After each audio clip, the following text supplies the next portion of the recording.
Big breaking news অৰুণোদয়ৰ কাৰণে বান্ধি দিছে চৰকাৰে বহুকেইখন নিয়ম। যদি আপোনাৰ অৰুণোদয় আছে তেন্তে আপুনি এই ভিডিঅ'টি শেষলৈকে চাওক।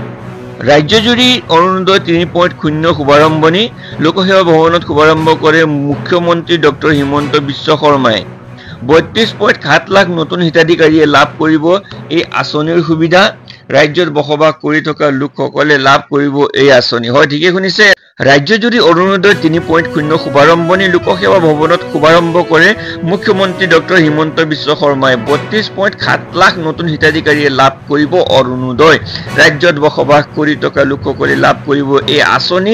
অৰুণোদয় লাভ কৰিবলৈ সকলো নতুন যোগ্য মহিলাই লাভ কৰিব এই আঁচনি। ৰেচন কাৰ্ড নাথাকিলে নাপাব অৰুণোদয়।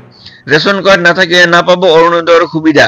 25 বছৰৰ ঊৰ্ধ্বৰ বিধৱা, অবিবাহিতা, বিবাহ বিচ্ছেদিতা আৰু অকলশৰীয়া মহিলাই লাভ কৰিব অৰুণোদয়ৰ সুবিধা। তৃতীয় লিংগ চৰকাৰী পঞ্জীয়নভুক্ত বৃদ্ধাশ্ৰমত থকা তথা বৃদ্ধা ৰোগীয়া মহিলাইও এই আঁচনিৰ আবেদন কৰিব পাৰিব। হয়, ঠিকে শুনিছে। বছৰি 2 লাখৰ কম উপাৰ্জন হোৱা পৰিয়ালৰ মহিলাই এই আঁচনিত আবেদন কৰিব পাৰিব।